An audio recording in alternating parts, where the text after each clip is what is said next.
weather and mood. These forces of nature greatly affect people's moods, emotional conditions, and feelings, too. For many people, winter in the northern regions is very depressing. They eat and sleep a lot, but they usually feel tired. They are nervous and can't work well. They are irritable, not very nice to other people. Biometeorologists even have a name for this condition. The name is Seasonal Affective Disorder, SAD. Scientists think the cause of this mood disorder is the long periods of darkness. Even during the day, it is often cloudy or gray. What can people with SAD do about their moods? Naturally, they need more light. On bright days, they feel better. But people don't work very well on sunny, hot, and humid days.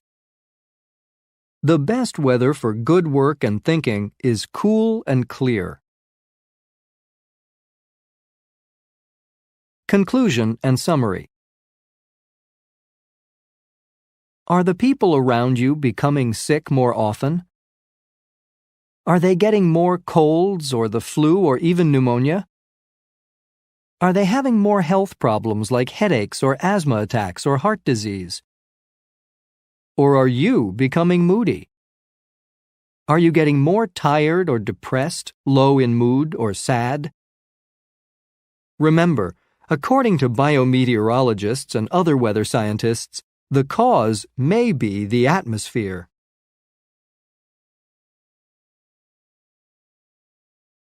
Part 2.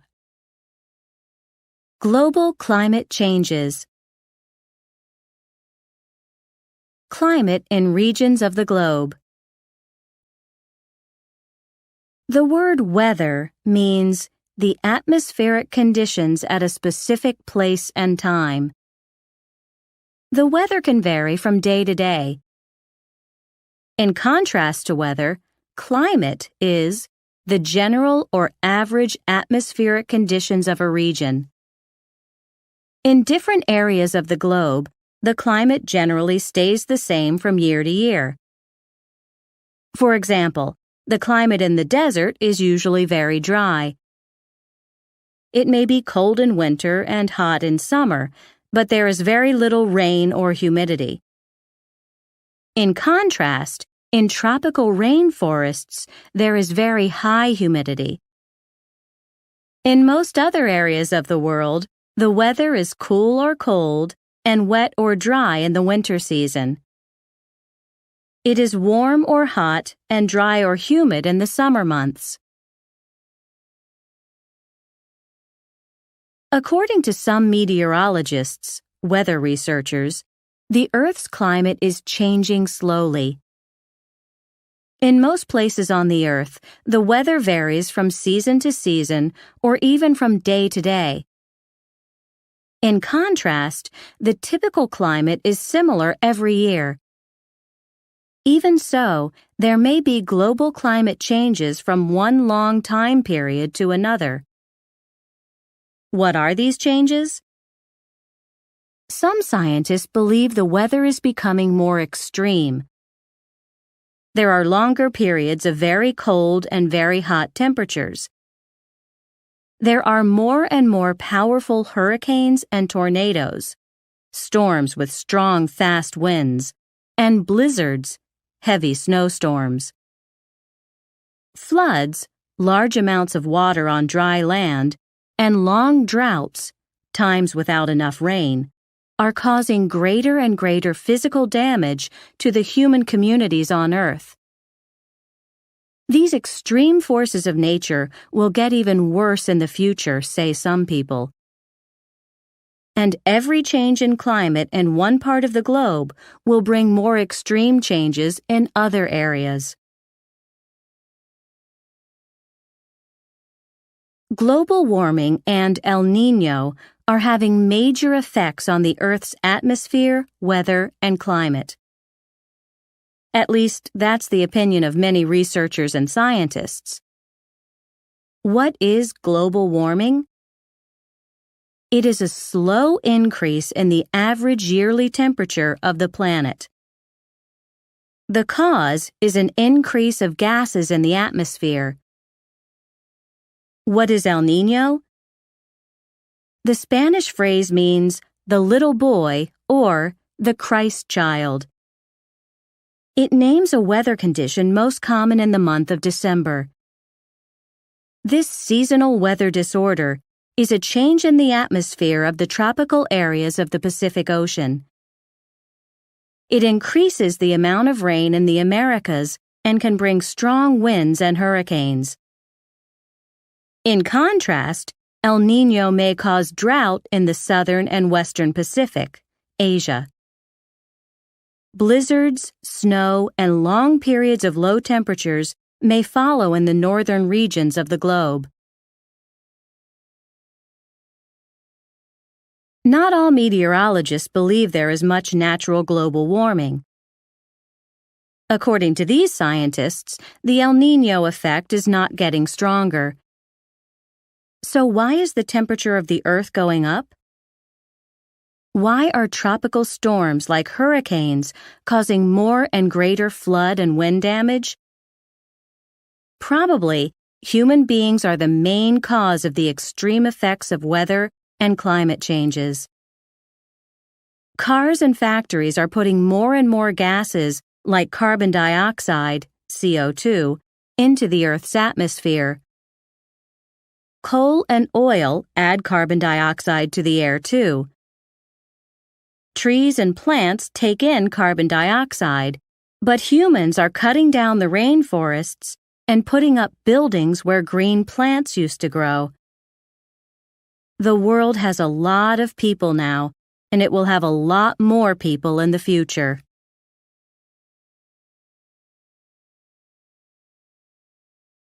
Lesson 3, Food and Diet. Part 1. Global diet choices. Meanings of the word diet. Most words in the English language have more than one simple or basic meaning.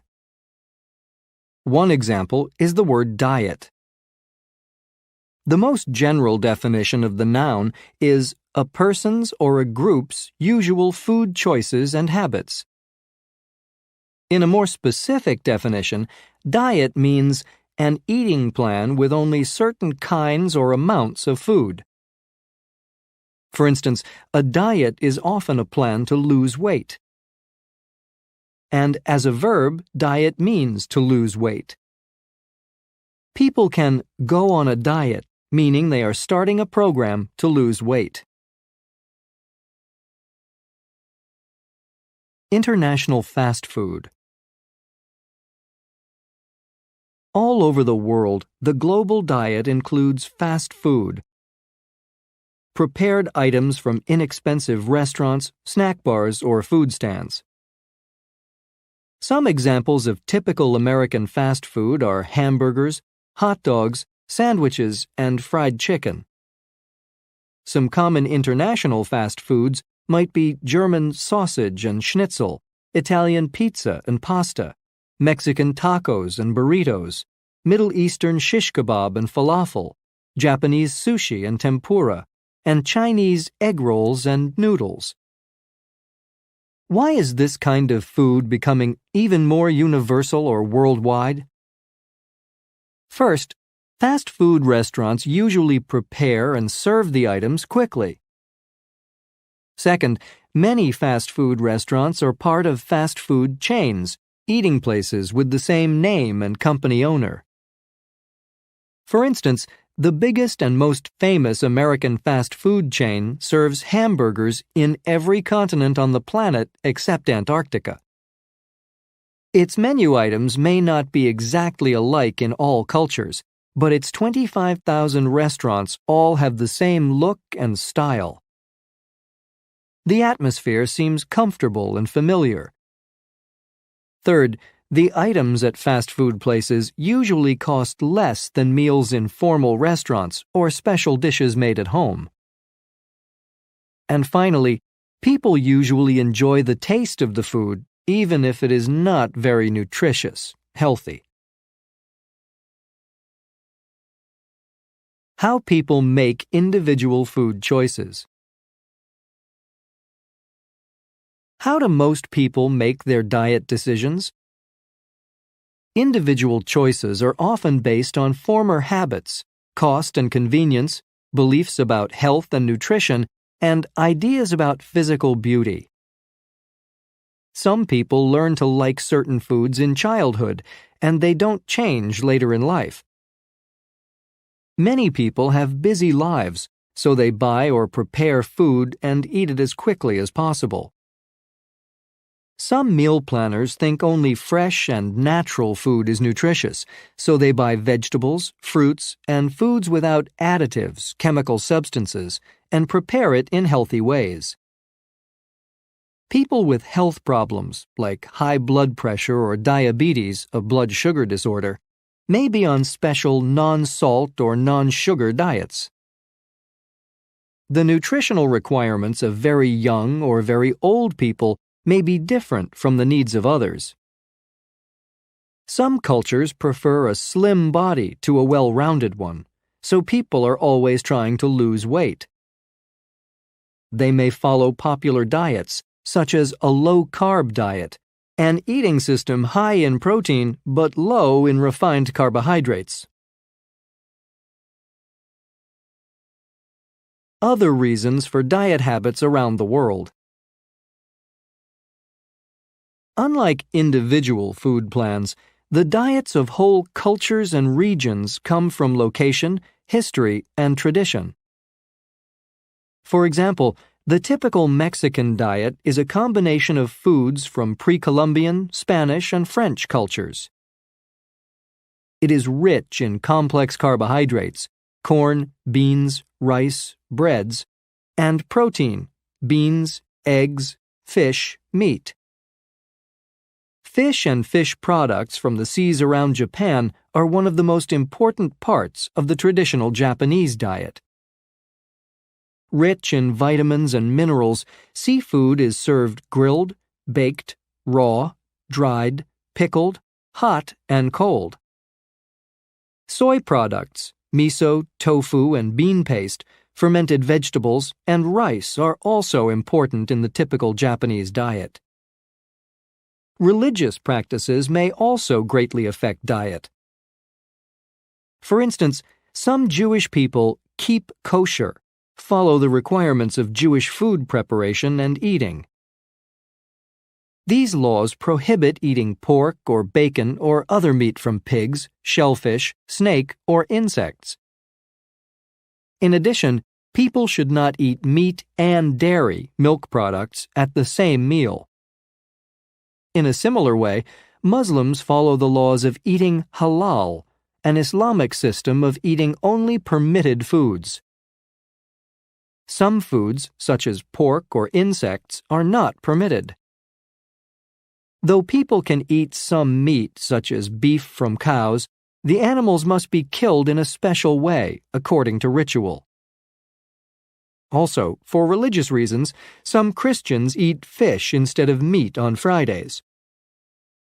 They also limit their food choices during Lent, the 40 days before Easter, in the spring.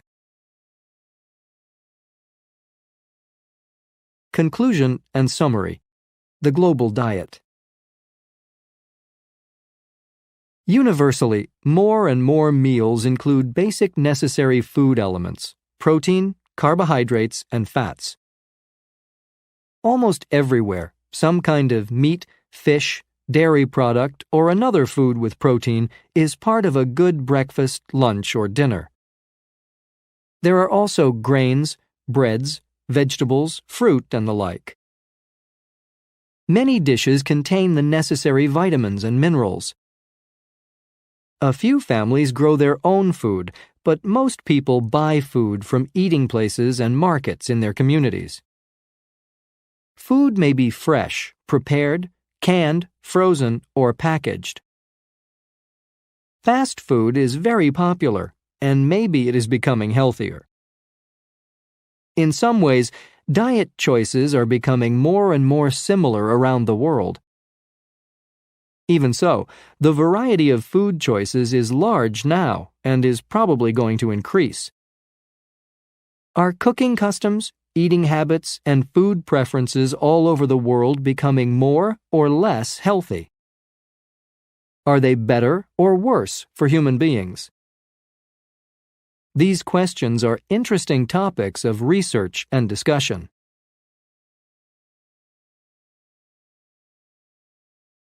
Part 2. Facts about food. Food fights. Everywhere on Earth there are food specialists with opposite or different opinions on the best kinds of nutrition for various purposes. A lot of people believe that the healthiest diets are high in fiber, vitamins, and minerals, but low in fat, cholesterol, sugar, and salt. Some nutritionists say the perfect eating plan contains mostly carbohydrates without much protein. In contrast, other scientists say people need high-protein meals with meat, chicken, fish, or milk products, and only small amounts of grains, potatoes, breads, rice, and noodles. One famous diet plan allows only certain foods at certain times: protein with protein, carbohydrates with carbohydrates, fruits alone, and so on. Some eaters stay away from all meat and maybe even fish and milk products. They get their protein from plants, mostly beans. Others want only high-fiber food. These people may not eat white bread or white rice or even cooked vegetables. So, what is the best way to eat and be healthy? The discussion of food facts will go on far into the future. The necessary substances and elements for human life and health are water, protein, carbohydrates, fats, vitamins, and minerals. Most kinds of food contain some or all of the required nutrients, but these substances have different effects on people. Various ingredients and dishes affect the mind in different ways, and some kinds of nourishment have better effects on the brain than others. For instance, can broccoli increase brain power? Maybe so. Low levels of some of the B vitamins can cause a decrease in memory and thinking ability, nutritionists say. But dark green vegetables like broccoli contain a lot of these nutrients. Another example of a memory helper is lecithin, a substance from soybeans also found in high-fiber foods like nuts and whole grains. High-protein foods influence the mind in more helpful ways than dishes high in sugar and carbohydrates. And the caffeine in coffee or tea may help thinking. Of course, its effects don't last long. In many places outside big cities, food with more than 4 legs is part of good, healthy home cooking. Fried or grilled ants are a tasty but expensive snack in Colombia, South America. In various parts of Mexico, over 300 types of insects serve as food. In southern Africa, many people like to eat at least one kind of caterpillar or worm. They enjoy it fried, dried, or cooked in tomato sauce. In Thailand, cooks create a spicy hot pepper sauce with water bugs. In Vietnam, grasshoppers filled with peanuts are a special dish. And in some regions of China, bugs are not only a part of meals, but an important ingredient in medicine too. Most kinds of insects have high nutritional value. They contain a lot of protein, vitamins, and minerals. Many people like their taste. They are everywhere on the planet. They add to the variety of people's diets. For several reasons, insects are an important kind of food in the global diet, and they may become a more common ingredient in the future. The growing similarities in diet and eating habits around the world are influencing people of various cultures in different ways. For example, Western foods are damaging health in the industrialized island country of Japan. Instead of small meals of seafood, rice, and vegetables, the typical Japanese diet now includes large amounts of meat, dairy products, like whole milk ice cream, and desserts like tiramisu, a rich Italian dish full of chocolate, cheese, and sugar. According to Japanese health researchers, such changes in eating habits are related to a great increase in health problems such as heart disease, strokes, cancer, and diabetes. On the other hand, the changing global diet is having the opposite effect on the people in the Czech Republic. The government of this European nation no longer supports meat and dairy products financially, so the cost of these foods is going up. In contrast, fresh fruits and vegetables are becoming more widely available from private markets and stands. Cooks are even serving salads to school children, and families are eating healthier home-cooked meals. For these reasons, fewer Czech men are having heart attacks, the women are losing a lot of weight, and most people are living healthier lives.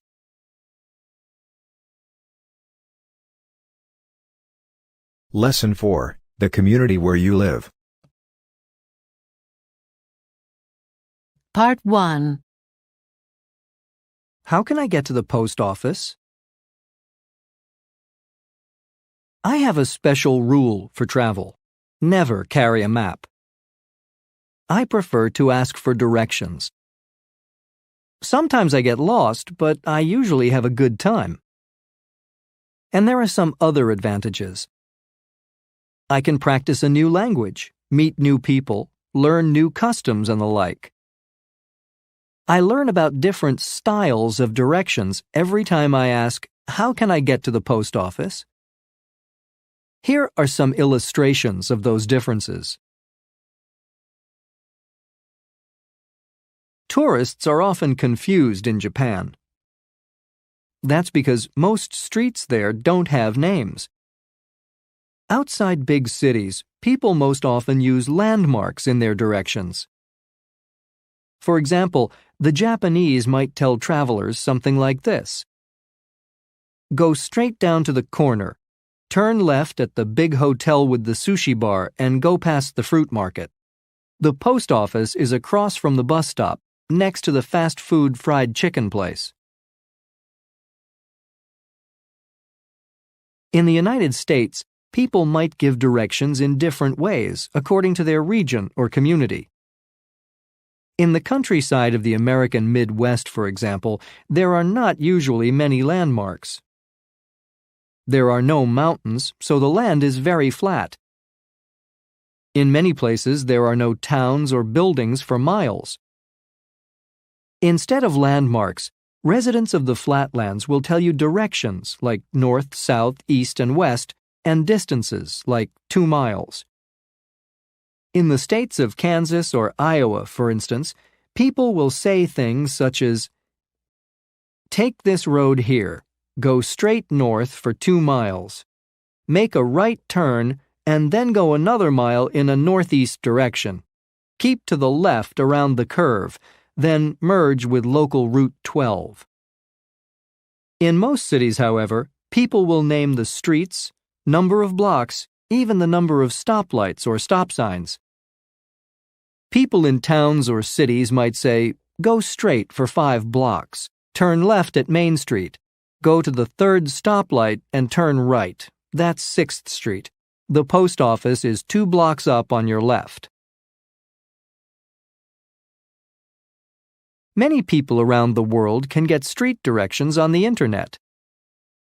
People in Canada, the United States, and many European countries can go to a website to get directions.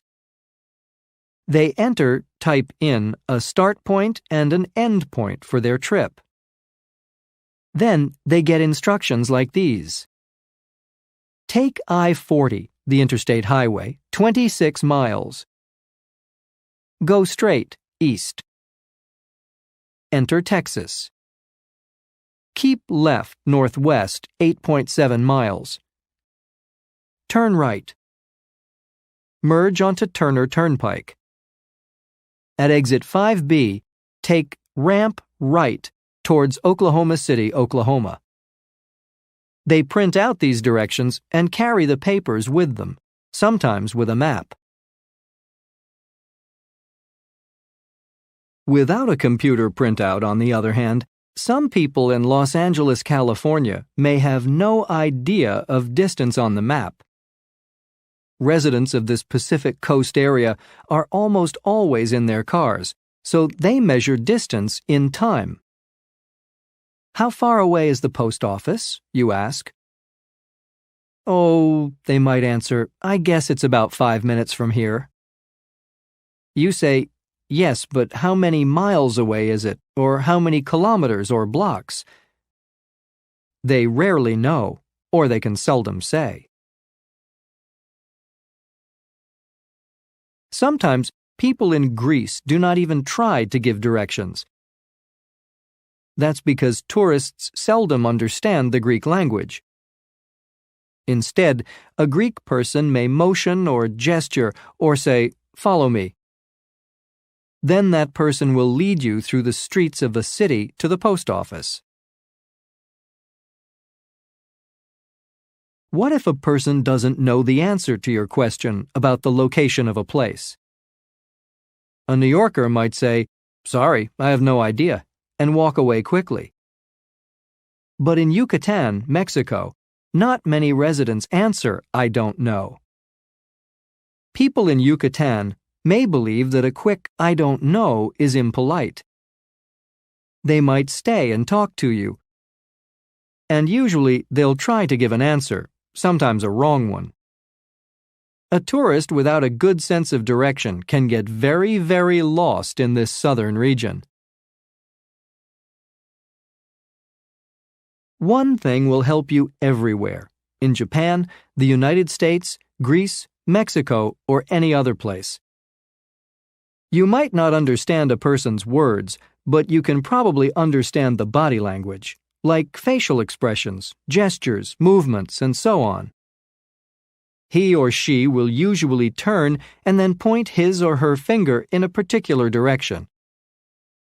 Go in that direction, and you'll find the post office. Maybe.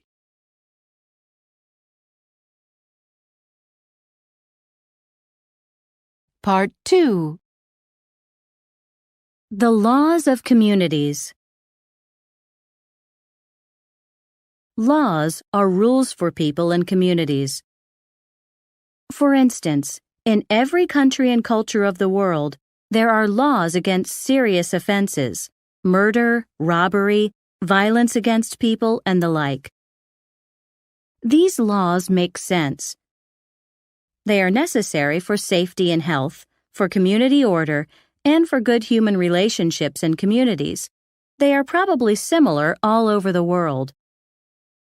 On the other hand, many laws and rules differ from country to country, from area to area, or even from one community to another. Some common illustrations of this variety are laws about driving, drinking alcohol, eating, smoking, shopping, money, people's rights, and many others. For instance, a legal action in Lima, Peru may be against the law in Seoul, Korea. And an illegal activity in an Asian community may be perfectly legal in a European city.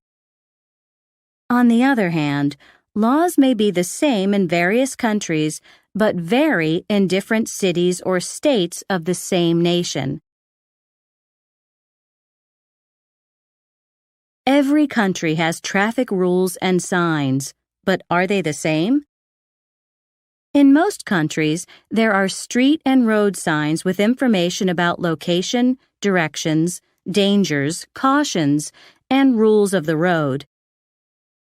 These signs tell drivers and pedestrians, walkers, what to do and what not to do, including speed and parking limits, places to stop, when to make turns, and other procedures. However, specific local traffic laws and practices usually differ around the world. For instance, in Japan, Indonesia, South Africa, the United Kingdom, and other countries, steering wheels are on the right side of vehicles, and cars and trucks drive on the left side of the road. In other countries, such as the United States, Saudi Arabia, Taiwan, Italy, and Mexico, steering wheels are on the left side of vehicles, and cars and trucks drive on the right side of the road. An illustration of a local traffic law is the regulations for pedestrian and school crossings in some Mexican cities. Drivers rarely respect the rules, so for safety, people cross streets only at stoplights, on roads with little traffic, or on pedestrian-only bridges across wide avenues. What about regulations and customs in other areas of people's lives? Some communities have a lot of rules about legal and illegal individual activities, even drinking and smoking. For instance, in most places in the United States, no one under 21 can buy or drink alcohol legally, even beer or wine. In some communities, it's illegal to drink a can of beer on a public street. It's also against the law to have an open alcohol container in a car. Similarly, smoking is no longer legal in public places, such as workplaces, restaurants, airports, and on airline flights within the United States. In Japan and other countries, there is a legal age for smoking. In some Muslim countries, all smoking is against religious law. On the other hand, many people around the world drink and smoke, including more and more teenagers and young people. Customs and habits do not always go along with health or safety regulations or laws. In the beginning, most local laws have a clear purpose or reason. Even so, after many years, these same regulations can seem very strange or unusual. Here are some examples of old rules about personal relationships. In the backcountry of New Zealand, a man with many sisters can have the same number of wives. How is this custom legal? The man can give one sister to each of his wives' families. In some Indian communities, it is illegal for a young man and woman, married or not, to hold hands in a bus or train station. If they do, they have to pay an expensive fine.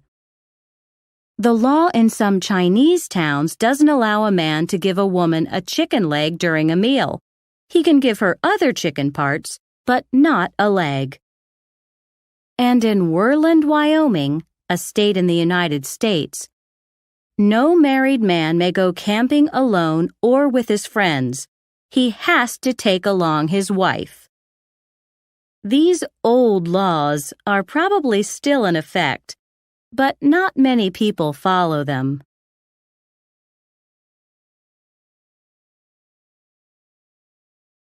Lesson 5, Home and Family. Part 1. A short history of the changing family. Past definitions of family. Like the community, the family is a social institution. Long ago, human beings lived in loosely related groups. Each group had a common ancestor, a family member from the distant past. But for over a millennium, 1,000 years, there have been two main types of families in the world: the extended form and the nuclear form.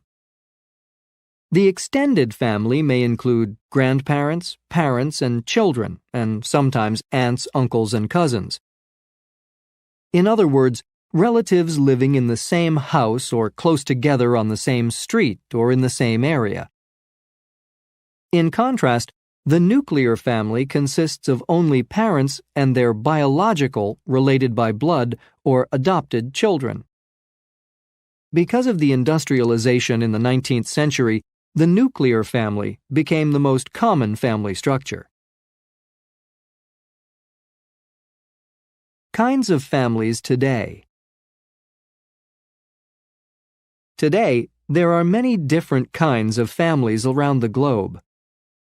Some people live in traditional families, that is to say, a stay-at-home mother, a working father, and their own biological children. Others live in two-paycheck families, that is, both parents work outside the home. There are many single-parent families. In other words, only a mother or a father lives with the children. Still others have adoptive or foster families. That is, adults take care of children not biologically theirs, or blended families. In other words, divorced or widowed men and women marry again and live with the children from their previous or earlier marriages. Some kids have step-parents, that is, mothers or fathers related to them by marriage instead of biology. In other families, some youngsters under the age of 18 have to take care of kids, either their own or their younger siblings, brothers and sisters.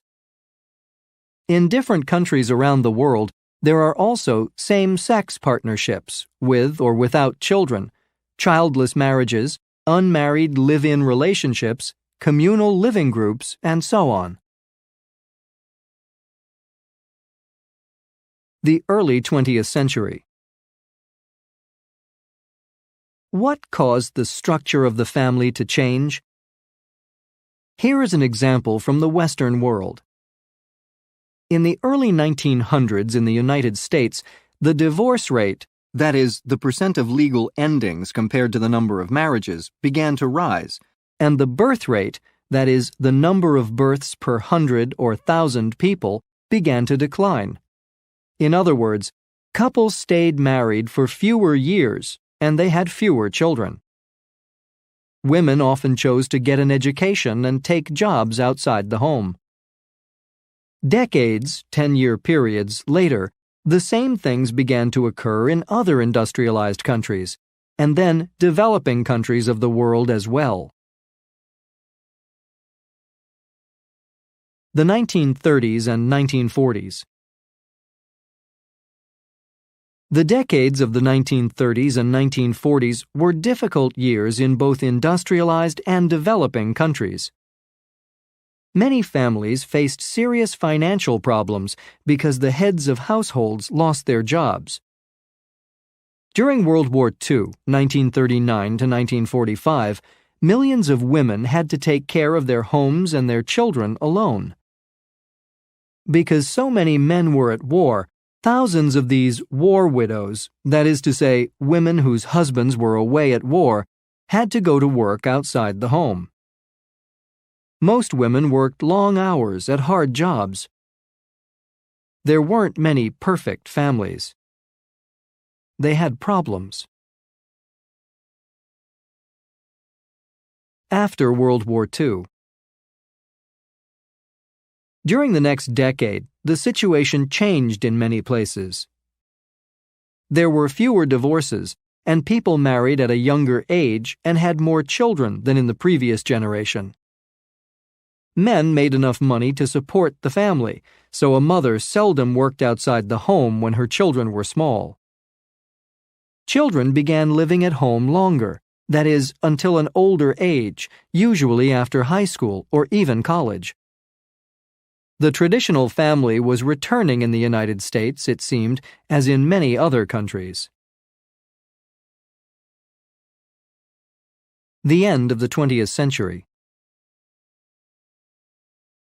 In the years between 1960 or so and the end of the 20th century, however, there were many new changes in the structure of the family around the globe. From the 1960s to the 1990s, the divorce rate in the Western world greatly increased, and the birth rate fell by half. The number of single-parent families rose, and the number of couples living together without marriage went up even more. At the end of the 20th and beginning of the 21st centuries, young adults of some economic classes started staying with their parents longer, marrying later, and having kids at an older age, if at all. The family of the future. Many people today would like the traditional two-parent family back. That is to say, they want a man and a woman to marry for life. They also think the man should support the family and the woman should stay home with the children. However, few families now fall into this category. In fact, if more women decide to have children on their own, the single-parent household may become more typical than the traditional family in many countries. Also, unmarried couples may decide to have more children, or they might take in foster children or adopt. And because people are staying single and living longer, often as widows, there may be more one-person households in the future. On the other hand, some people believe similar events happen again and again in history. If this is true, people may go back to the traditional extended or nuclear family of the past. Others think the only certainty in history is change. In other words, the structure of the future family could begin to change faster and faster, and in more and more ways.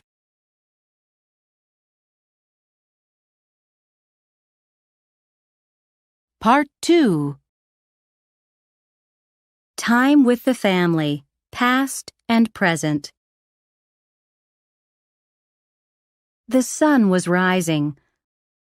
A woman got up from a straw mat on the floor of her simple two-room family cottage. Her husband and their 4 children were still asleep on the mat. There were 5 other children. The couple gave 2 of them to a family with too few workers.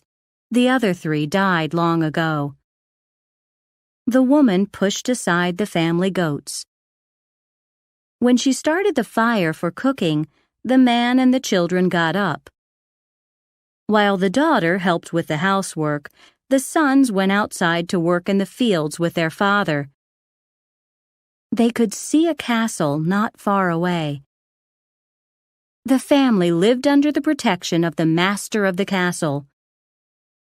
They weren't his slaves, servants, but they paid him taxes.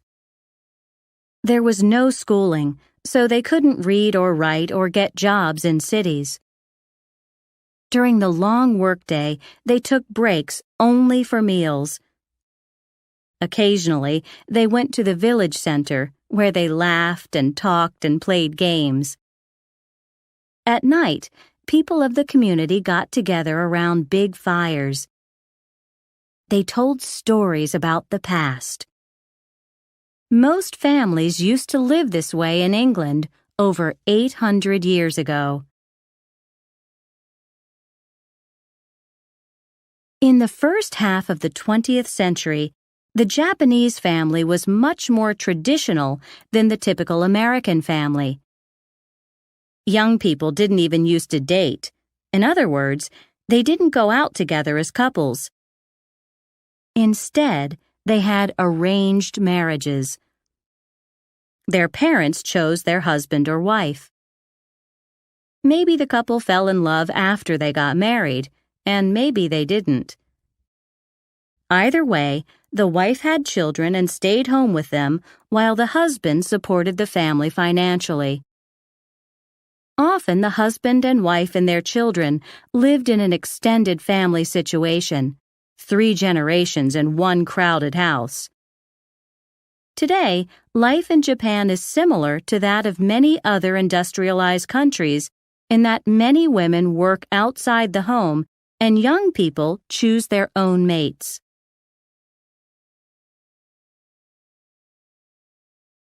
In the past, and in part today, much of Saudi culture has been different from Western culture. Under Islam, women should behave modestly in public, where they are often separated from men. Women play an important role in the home and are generally expected to focus on the family. In the 1960s, the government began a national education program for girls, and soon after that, education was available to all females. Today, there are many more interesting job opportunities for women. A few years ago, a sad thing happened. A young American woman left her family for career reasons. She moved far away. For this reason, a 36-year-old divorced father has custody of his 2 children, 11 and 8 years old. He works long hours as a waiter, including weekends. On his days off from work, he goes to a local community college. He's studying to improve his job skills so he can make more money for his family. At night, he does his homework at the same table as the children. But who takes care of the kids in the evenings when their father is working or going to school? His extended family. His mother, other relatives, and his new girlfriend help out as much as they can. He thinks his girlfriend, who is from Mexico, his home country, is good for his family. He doesn't want to date Anglos or anglicized women because he thinks they value their independence over motherhood. He wants a wife with traditional religious values like his mother.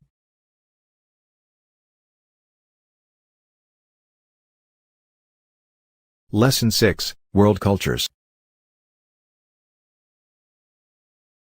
Part 1. Cross-cultural conversation. You want to talk about culture? Alan began the conversation in a proud voice. The United States is only a few hundred years old. Americans don't really have any culture. I mean, Americans are interesting, but they have zero culture. He made the sign for nothing with his hand. I agree with you, said Werner. He was pointing at Alan with his finger. Old Europe of the last 1,000 years. Now that's where the great culture was. The age of architecture, the magnificent historical cathedrals and castles are beautiful. It's essential to see the works of world-famous painters and sculptors from previous centuries in our excellent museums. And everyone should experience our classical literature and music in the best theaters and concert halls. Excuse me for interrupting, Alan, Werner apologized, but I just gave a perfect example of a long and significant cultural history. Camille spoke up. You know, we don't call a short millennium a cultural history. The real beginning of culture, significant civilization, was in the Middle East and Africa over 5,000 years ago. He continued, waving both hands in the air. Ancient communities not only knew how to create magnificent architecture and art, they also made amazing scientific and technological discoveries. They invented things. For instance, they figured out how to write and do mathematics. They studied astronomy, the science of the skies, the sun, and the planets. They invented the calendar. They even had medicine. The ancient religions came from that area too. Their achievements made world civilization possible. Those were the civilizations that gave humanity the most meaningful cultural legacy. May agreed with Camille. In a soft but knowing voice, she added, "But the really important science and technology began to develop in Asia and the Americas. While the ancient Chinese were building walled cities, they organized the first governments. They invented tools for work and weapons for protection. And the native peoples of the Americas had very, very old civilizations and societies. That was ancient traditional culture." Ancient culture? That's a contradiction in definitions. Grinning, Karen objected in an enthusiastic, friendly way. She gave a contrasting opinion. "It's impossible for culture to be old or traditional," she argued. "The opposite is true. Culture isn't dead, it's alive. Culture is modern, culture is now." Kenji was starting to fall asleep, but suddenly he was fully awake. "I agree," he said, interrupting Karen enthusiastically. "You tell them," said Karen, appreciating the support for her point of view. For emphasis, she nodded vigorously. "Culture is worldwide, it's universal." Kenji went on in his clear speaking style. He had a wide smile on his face. "I mean, like, take today's food culture.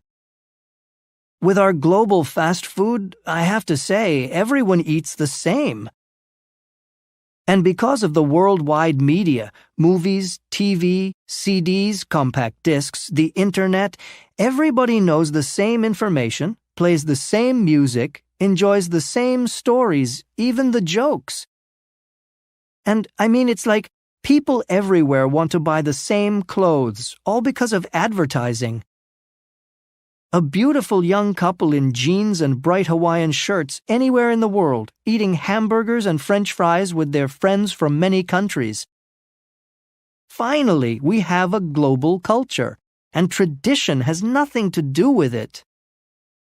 Nadia, however, was of another opinion. "You want to call modern movies, music, food, and clothes culture?" she said sweetly but convincingly. "Those things don't describe culture. Culture isn't about the sameness of people in communities around the world. It's about their differences. Like, it's important for people to greet one another in various ways, and they need to use different titles and follow a variety of social rules in their relationships. Some societies are formal while others are informal or casual. Some groups are friendly and others aren't. And another example is the diverse use of language. Is it direct or indirect?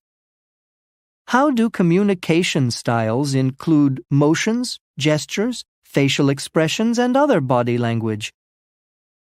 And customs are so interesting. They're what people of different national groups do in their everyday lives and on special occasions like holidays or celebrations. Culture means cultural diversity. What makes life amusing? It's the variety of cultures around the world, its contradictions and opposites." "Yeah, maybe so," contributed Alan as politely as possible. "On the other hand," he started to say. "That does make some sense," interrupted Werner, beginning to smile, "as long as you don't forget the arts, architecture, painting, literature, music. And if you also include ancient civilizations and traditions," added Camille with a pleasant expression on his face. He didn't like to contradict Nadia or any of his female friends. "Well, we can certainly have opposing viewpoints," concluded Karen. "And yet we still enjoy exchanging ideas." Everyone was smiling, and they wanted to talk a lot more.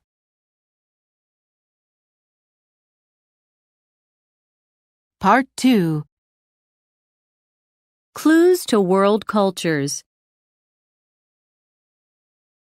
An Irishwoman was visiting tourist places in a Latin American city when she got a terrible headache. She knew what medicine she needed, so she went to a local pharmacy. The pharmacist was waiting on another customer when she came in. The Irishwoman patiently waited her turn. While she was standing there, 2 other customers came in, then another, and then 3 more. Each time, the pharmacist turned his attention to the new people. He did not greet the Irishwoman. He never said, "I'll be with you in a minute." After about 20 minutes, the woman couldn't stand the pain in her head any longer. "Hey, I've been here a long time," she said loudly, very annoyed and insulted. "Why is everyone ignoring me? I need service too," she shouted rudely, impolitely. A Middle Eastern businessman and his brother invited an American guest to their family home for dinner. The American got there on time and enjoyed the interesting conversation, the tea, and the attention. But as time passed, he got very, very hungry. Finally, he politely whispered to his host, "Excuse me, but are we going to eat dinner?" "Of course," answered his host. "We usually serve the evening meal around 9 o'clock, and when we have guests, we enjoy the long conversation before dinner." At the dinner table, everything was delicious, and the hungry American guest ate quickly. He emptied his plate, and his host put more food on it. As soon as he cleaned his plate a second time, the host gave him more. After several plates of food, he could eat no more. He was going to burst. "Please, please, please, don't give me any more food," he begged them. "I finished the food on this plate, but I can't eat another bite." Even then, his host insisted. The guest accepted a little more and ate it with difficulty. Finally, the supper dishes were removed. There was more conversation with more tea and coffee. At about midnight, the server brought a pitcher of ice water. The tired American knew it was okay to thank his hosts and leave.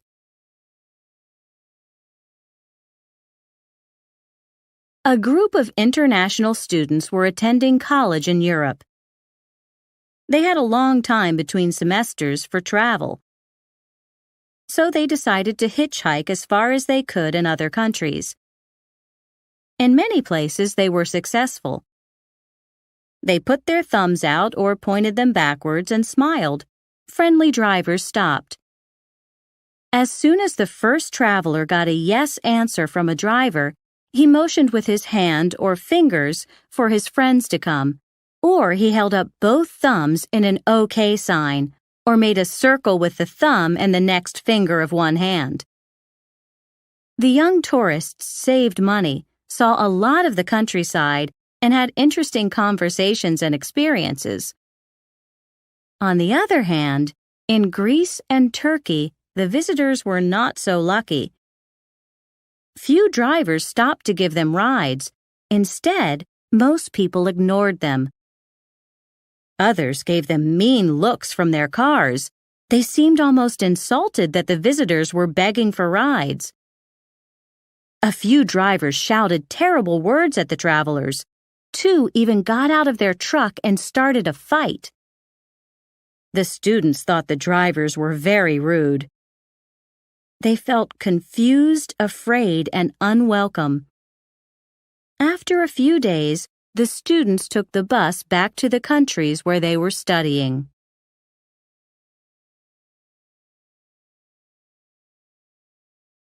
Lesson 7, Live a Long Life.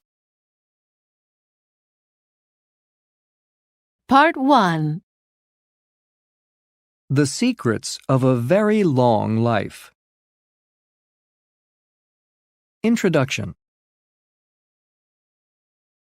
There are several places in the world that are famous for people who live a very long time. These places are usually in mountainous areas, far away from modern cities. Even so, doctors, scientists, and public health experts often travel to these regions to solve the mystery of a long, healthy life. In this way, the experts hope to bring to the modern world the secrets of longevity. Hunza in the Himalayan mountains. Hunza is at a very high altitude in the Himalayan mountains of Asia. There, many people over 100 years of age are still in good physical health. Additionally, men of 90 are new fathers, and women of 50 still have babies. What are the reasons for this good health? Scientists believe that the people of Hunza have these three main advantages or benefits. 1. A healthful, unpolluted environment with clean air and water. 2. A simple diet high in vitamins, fiber, and nutrition, but low in fat, cholesterol, sugar, and unnatural chemicals. And 3. Physical work and other activities, usually in the fields or with animals. The Russian Caucasians and Vilcabamba. People in the Caucasus Mountains in Russia are also famous for their longevity. Official birth records were not available, but the community says a woman called Surba lived until age 160. Similarly, a man called Shirali probably lived until 168. Moreover, his widow was 120 years old. In general, the people not only live a long time, but they also live well. In other words, they are almost never sick. Furthermore, when they die, they not only have their own teeth, but also a full head of hair and good eyesight too. Vilcabamba, Ecuador, is another area famous for the longevity of its inhabitants. This mountain region, like Hunza and the Caucasus, is also at a very high altitude, far away from cities. In Vilcabamba, too, there is very little serious disease. One reason for the good health of the people might be the clean, beautiful environment. Another advantage is the moderate climate. The temperature is about 70 degrees Fahrenheit all year long. Furthermore, the wind always comes from the same direction.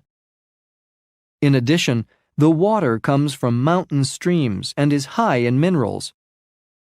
Perhaps as a result of this valuable resource, the region is rich in flowers, fruits, vegetables, and wildlife. Differences in the diets of people with unusual longevity. In some ways, the diets of the inhabitants in the three regions are quite different. Hunzukuts eat mainly raw vegetables, fruit, especially apricots, and chapatis, a kind of pancake. They eat meat only a few times a year. In contrast, the Caucasian diet consists mainly of milk, cheese, vegetables, fruit, and meat. Also, most people there drink the local red wine daily. In Vilcabamba, people eat only a small amount of meat each week. Their diet consists mostly of grain, corn, beans, potatoes, and fruit. Even so, experts found one surprising fact in the mountains of Ecuador. Most people there, even the very old, consume a lot of coffee, drink large amounts of alcohol, and smoke 40 to 60 cigarettes daily. Similarities in diet. However, the typical diets of the three areas are similar in three general ways. 1. The fruits and vegetables are all natural, that is, they contain no preservatives or other chemicals. 2. Furthermore, the population uses traditional herbs and medicines to prevent and cure disease. 3. The inhabitants consume fewer calories than people do in other parts of the world. A typical North American eats and drinks an average of 3,300 calories every day, while a typical inhabitant of these mountainous areas takes in between 1,700 and 2,000 calories. Other possible reasons for healthy longevity. Inhabitants in the three regions have more in common than their mountain environment, their distance from modern cities, and their low-calorie natural diets. Because they live in the countryside and are mostly farmers, their lives are physically hard and extremely active. Therefore, they do not need to try to exercise. In addition, the population does not seem to have the stress of fast city work and recreation. As a result, people's lives are relatively free from worry, and therefore illness or other health problems. Thus, some experts believe that physical movement and a stress-free environment might be the two most important secrets of longevity. An additional health advantage of life in these long-lived communities may be the extended family structure. The group takes care of its members from birth to death. The validity of longevity claims. Nevertheless, some doctors theorize that members of especially long-lived populations have only one thing in common: they don't have valid official government birth records. These health scientists think there is a natural limit to the length of human life. In their theories, it is impossible to reach an age of more than 110 years or so. Therefore, they say, claims of unusual longevity in certain groups are probably false.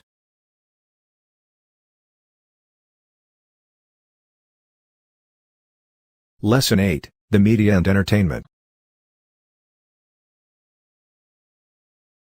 Part 1. How the visual media affect people. Introduction. Benefits of the visual media. How do television and the other visual media affect the lives of individuals and families around the globe? The media can be very helpful to people and their children who carefully choose what they watch.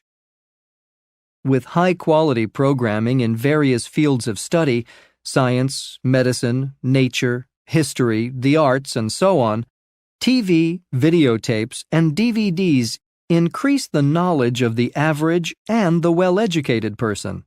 They can also improve thinking ability. Moreover, television and other visual media benefit elderly people who can't go out often, as well as patients in hospitals and residents of nursing facilities. Additionally, it offers language learners the advantage of real-life audio-visual instruction and oral comprehension practice at any time of day or night. And of course, visual media can provide almost everyone with good entertainment, a pleasant way to relax and spend free time at home. Media replaces other activities. Nevertheless, there are several serious disadvantages to the visual media. First of all, some people watch the tube for more hours in a day than they do anything else. In a large number of homes, TV sets, as many as 5 or more in a single household, are always on. Many people watch TV for many hours a day or spend hours playing games or surfing on their computers. They download music, movies, and other forms of entertainment. Instead of spending time taking care of their kids, parents often use a video screen as an electronic babysitter. As a result, television and video can easily replace family communication as well as physical activity and other interests. The effects of TV on the mind. Second, too much TV, especially programming of low educational value, can reduce people's ability to concentrate or reason. In fact, studies show that after only a minute or two of visual media, a person's mind relaxes as it does during light sleep. Another possible effect of television and videotapes on the human brain is poor communication. Children who watch a lot of TV may lose their ability to focus on a subject or an educational activity for more than 10 to 15 minutes. Maybe it is because of the visual media that some kids, and adults too, develop attention deficit disorder, ADD, a modern condition in which people are unable to pay attention, listen well, follow instructions, or remember everyday things.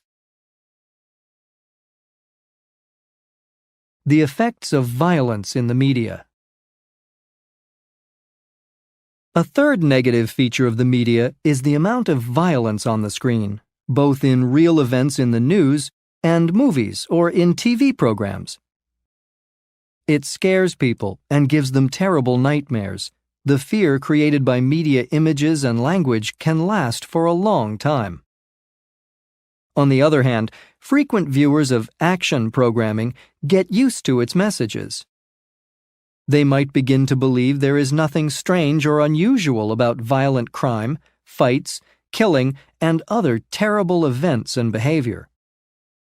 Studies show that certain personality types are likely to have strong emotional reactions or dangerous thoughts after some kinds of entertainment. They may even copy the acts that they see on violent shows, start fires, carry and use weapons, attack people in angry or dangerous ways, and even worse. Dissatisfaction with normal living.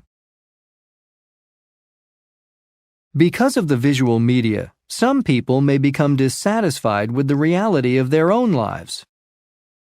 To these viewers, everyday life does not seem as exciting as the roles actors play in movies or TV dramas. They realize they aren't having as much fun as the stars of comedy shows. Furthermore, average people with normal lives may envy famous media personalities who seem to get unlimited amounts of money and attention.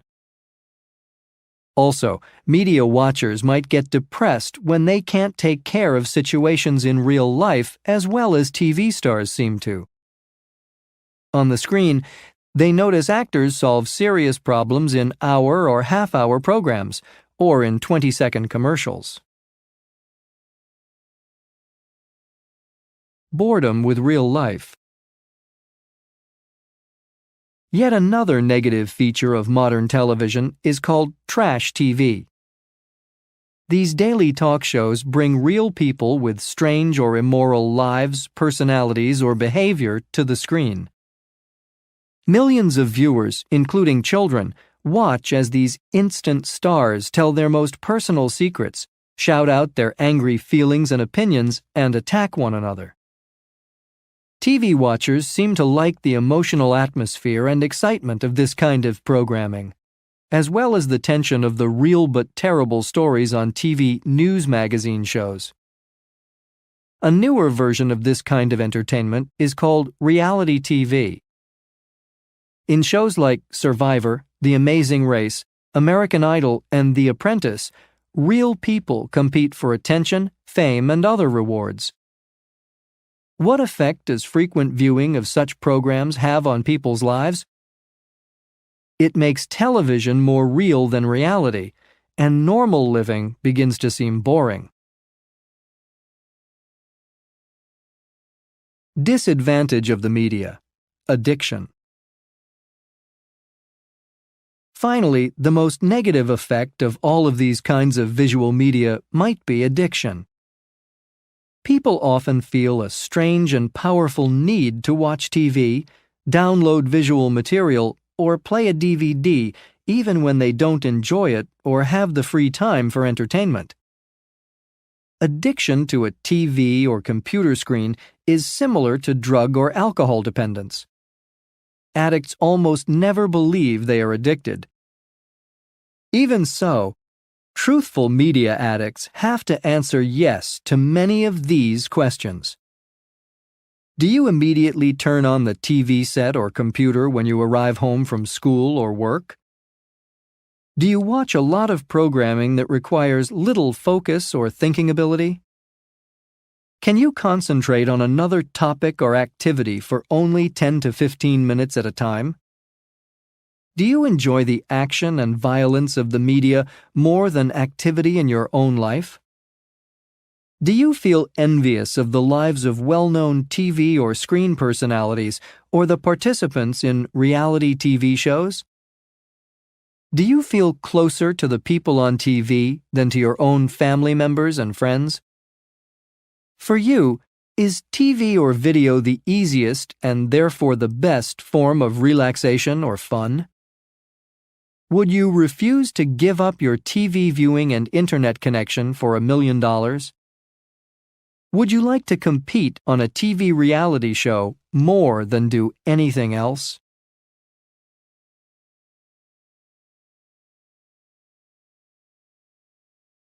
Part 2. Media stories. Story plot A.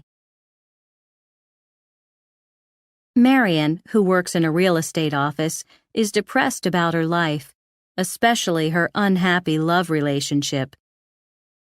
Because she is feeling ill, her supervisor lets her leave early. He gives her $40,000 in cash from a house sale to put in the bank on her way home. However, temptation gets the best of the moody young woman. With the cash in an envelope, she packs her bags and drives out of town.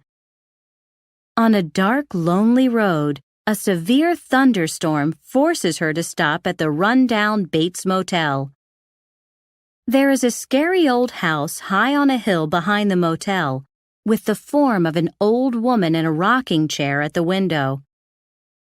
Norman Bates, the motel owner, is happy to sign in a guest, but his mother shouts at him angrily. After a conversation with Norman, Marian goes to her room. When she is in the shower, the bathroom door opens. In a very famous, very bloody murder scene, the shadowy figure of an old woman pulls aside the shower curtain and stabs the motel guest to death. Horrified, Norman cleans up the room, puts Marian's body in her car, and pushes the car into the swamp. Worried about her and the stolen money, Marian's sister, lover, and boss send out an investigator, who finally arrives at the Bates Motel. Suspicious of Norman's strange behavior, the investigator goes into the scary house, where the dark shape of an old woman at the top of the stairs kills him too, with a long knife. Others come to investigate. After many suspenseful scenes, they discover that Norman's mother is a skeleton. The murderer in the old woman's clothes was Norman Bates himself, who has turned more and more into his mother.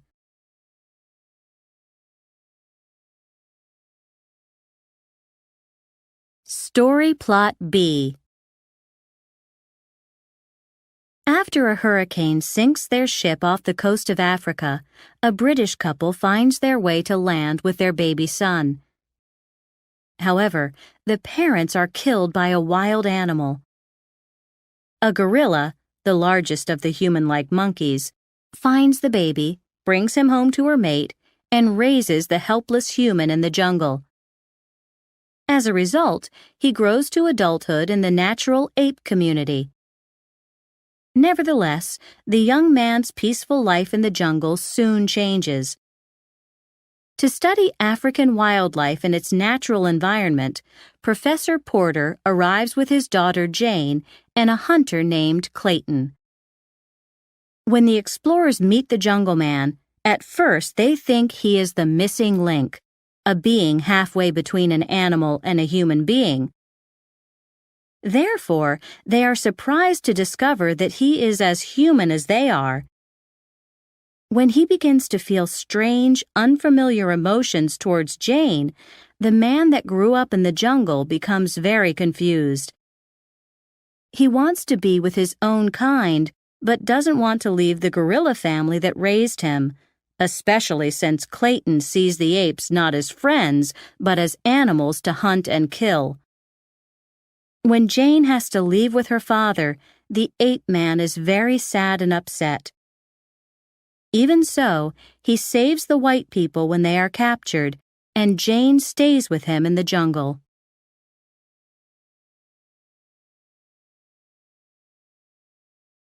Story Plot C.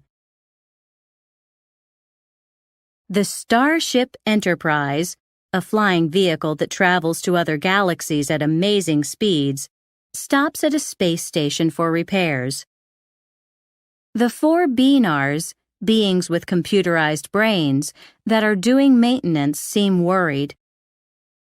Suddenly, they realize the ship is about to explode and order evacuation.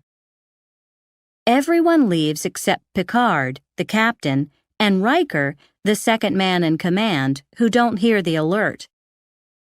After everyone else reaches the starbase, the space station, the problem mysteriously corrects itself and the ship disappears. As the crew on the starbase try to figure out a way to recover the Enterprise, the captain and his helper discover what has happened. They instantly transport themselves to the bridge, where they find the Beanars unconscious, dying, and asking for help. The ship reaches Benares, the Beanars' planet. Because of an exploded star that destroyed the planet's center computer, Benares is dead too. The Beanars needed the Enterprise to store the data from the planet during the shutdown time. Picard and Riker manage to get into the Benares file and restart the computer. The Beanars come back to life. Undamaged, the ship returns to the starbase.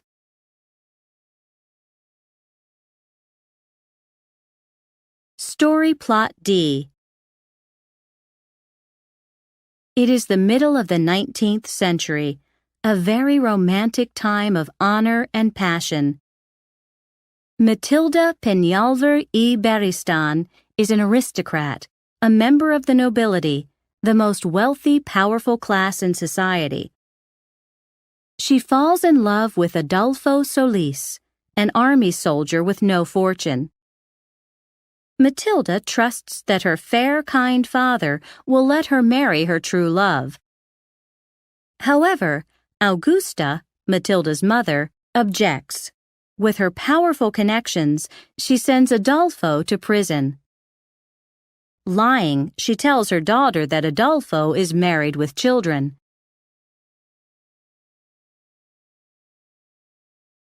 Because their family is facing bankruptcy, Augusta wants Manuel Fuentes Guerra, an honorable and handsome young man who has just inherited a vast fortune, to be her son-in-law. Confused and desperate, Matilda marries Manuel. Soon, Adolfo escapes from jail. After a frantic and tense search, he finds Matilda. Posing as the new ranch administrator, he recognizes her husband as an honest, fair, and decent man. At that point, Manuel and Matilda discover Augusta's deceit in their marriage. But in the meantime, Matilda's feelings for Adolfo are beginning to disappear.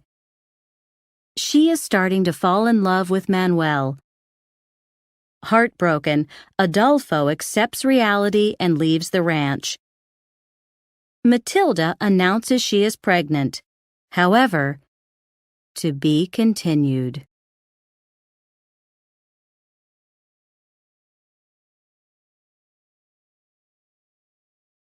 Lesson 9, Social Life. Part 1. Meeting the Perfect Mate, Part 1. For the past month, I've been taking a university graduate course called Social Structure. It's a very popular class. We've been discussing friendship, social life, dating, marriage, and other relationships through the generations and throughout the world. One of our assignments is to examine the ways that people meet potential spouses, husbands and wives. I've been interviewing students on campus all week as part of my study.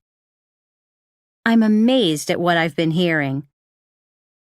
First, I talked with my roommate in the dormitory, Usha, an international student from India. "What's one way to meet a possible mate?" I asked her. "Well," she said, "one method in my country is to have an arranged marriage."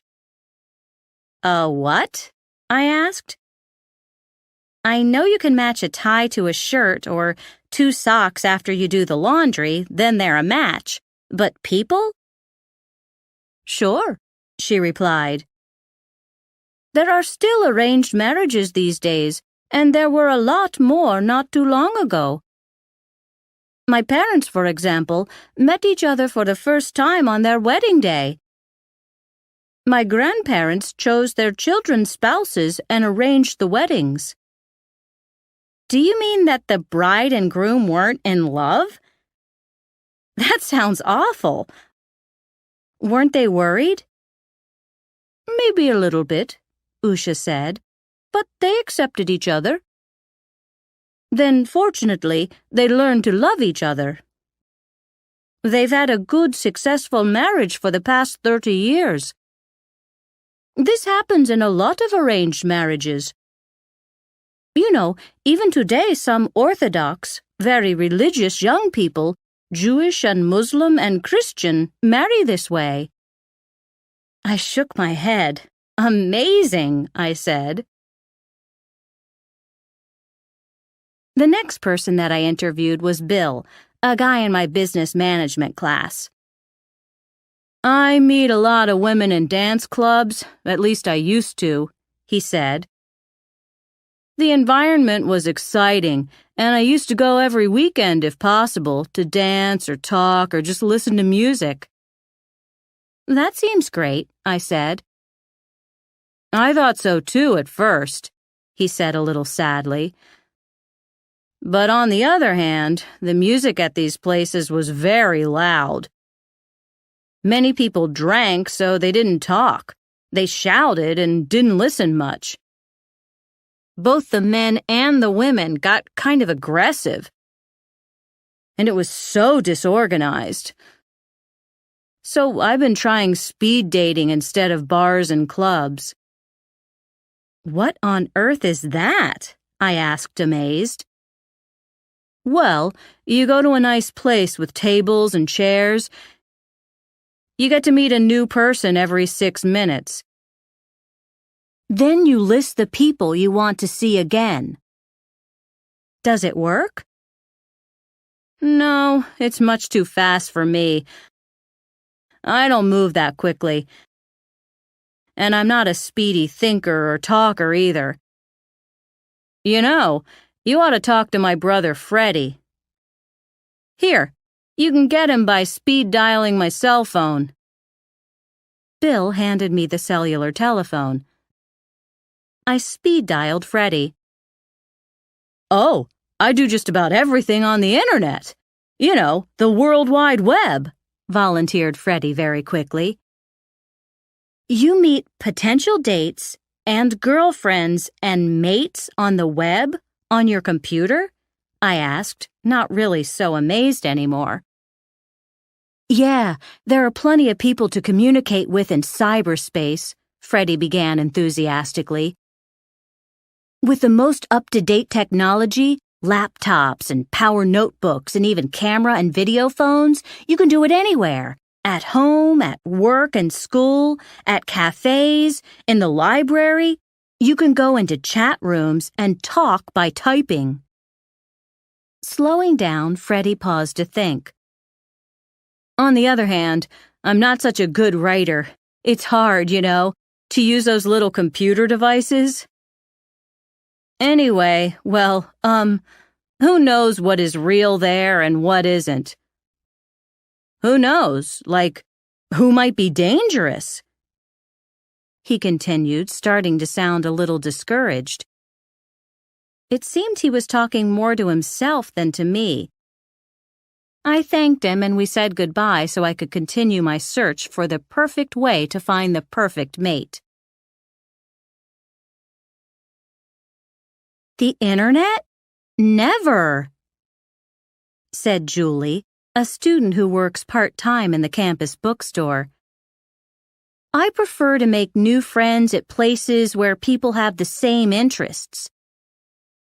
I met my boyfriend at the health club, for example. And it seems that the healthy atmosphere of the gym is continuing into the relationship that I have with him. We work out together, hang out at the pool and hot tubs, go to the health food juice bar, and so on. There are so many active, attractive people there. Maybe you should try it. That sounds wonderful, I said. Yes, Julie said. I guess so, but to be honest, there's one problem with this arrangement. What? I asked. The truth is that I really hate to exercise, so I don't want to go to the gym anymore. What's my boyfriend going to think when he finds this out? To be continued.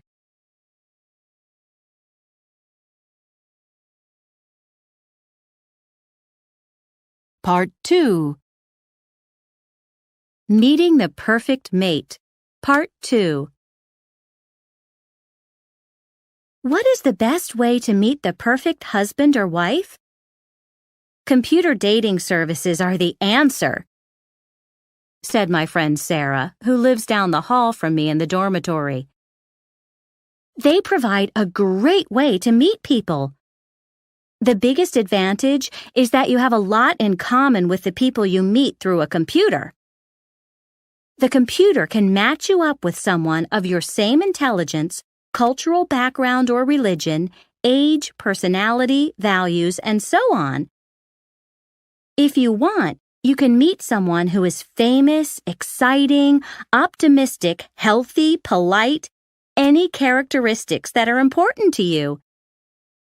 You can match your preferences in lifestyle, food, nature, sports, movies, and everything else. And you can ask for a professor, a scientist, a computer specialist, an artist, or... Have you had many successful dates so far? I asked. To tell the truth, she said, not really. I think I made a big mistake when I filled out the application form. I didn't want to miss a wonderful guy because of an answer that was too specific, so I was careful to write very general answers. What do you mean? Well, there was a question about height. I said anyone between 3 feet 5 inches and 7 feet 5 inches. Then there was a question about recreation. I answered yes to 147 interests. From classic historical architecture to motorcycling. I wrote that I liked tennis, swimming, the beach, the mountains, the desert, health food, junk food, ethnic foods, eating out, cooking, staying home, traveling, the arts, TV comedies, quiz shows, crime dramas, family life, single life, and on and on and on. I think that the computer got confused. It hasn't found a date for me since I sent in the application. And what about online video dating? Asked Sarah's roommate Sandra. Online video dating? I asked. How is that possible? Well, I hear that you film yourself and talk about yourself. Your background and your interests and things like that. Then you post your video online and people can view it, and you can view other people's videos and email the people you want to meet. I answered. More videos in my life. Well, you could place a personal ad, Sandra continued. In the newspaper? Sure, a friend of mine did that. He wanted to get married, so he figured it out by statistics. He decided that out of every 10 women, he liked one.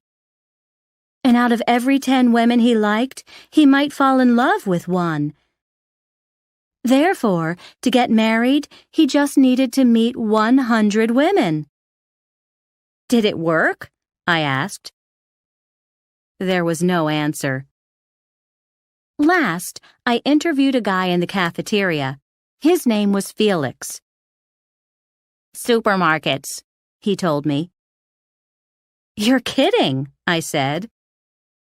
No, I'm serious. I meet a lot of potential dates over the frozen pizzas in the convenience food section. Also, it's easy to make small talk over the cabbage and broccoli in the produce section. We discuss chemicals and nutrition and food prices. Sometimes this leads to a very romantic date. I slowly shook my head. It is strange, very strange. I didn't respond because I didn't want to be impolite. That evening, I talked with my roommate Usha. You know, I said, I think maybe your parents and grandparents had a pretty good idea. An arranged marriage is beginning to seem more and more attractive to me.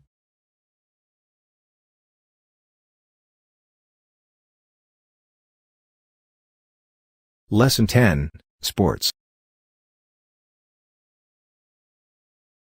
Part 1. The Ancient Olympics. In a world troubled by political conflict, the Olympic Games have symbolized peace and unity throughout their history. In the ancient Greek Olympics, youthful athletes honored the gods with demonstrations of their speed and coordination. Based on the highest ideals, the Olympic Games were offered in the spirit of peace for the love of sport and honest, fair competition. Although the Olympics have changed over time, you might be surprised to learn that, according to historians, there are many similarities between the original Olympic Games and the modern ones. Here are 2 articles to compare the Olympic competitions of past millennia with the widely celebrated Olympic Games of the 21st century. The Olympic Events, Athens, Greece, the 4th century AD. As the greatest of our national festivals comes to a close again, here are some of its highlights and history. Since 776 BC, our Summer Olympic Games have been held every 4 years at the sanctuary of our ruler Zeus on Mount Olympus. As usual, this year's games began with the promise of fairness by athletes and judges to Zeus. There was a ceremony before the statue and altar of the great god. There were contests for young boys. Participants and spectators met with old friends. There were speeches, poetry, tours, feasts, parades, and singing. Next came the competitive sports events, the pentathlon, 5 track and field events including the discus throw, javelin throw, the long jump, running, and wrestling, boxing, the 4-horse chariot race, horse racing, and an extreme combination of wrestling and boxing. Under a full moon, there were sacrifices to the king of the gods. On the 5th and final day, prizes were awarded, wreaths made of a special olive tree branch from the sanctuary. Some winners received prizes worth money. There were more feasts for and by the winners. Then the competitors and spectators went home, mostly on foot, through the mountains. Women in the Olympic Games. Most of the athletes at this year's events were young men, of course. Even so, unmarried girls competed in foot races at the festival of Hera, Zeus's wife. There were also spectators at the festival of Zeus. The owner of the winning chariot team and the trainer of the winning horse in the races were female too. On the other hand, married women were not allowed in the sanctuary of Zeus. They didn't want to be thrown off a cliff, so no one broke this rule.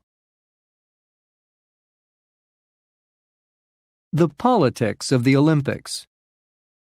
In my opinion, the most important achievement of the Olympic Games has been its peacefulness, not only at the Games, but in all of the Greek world.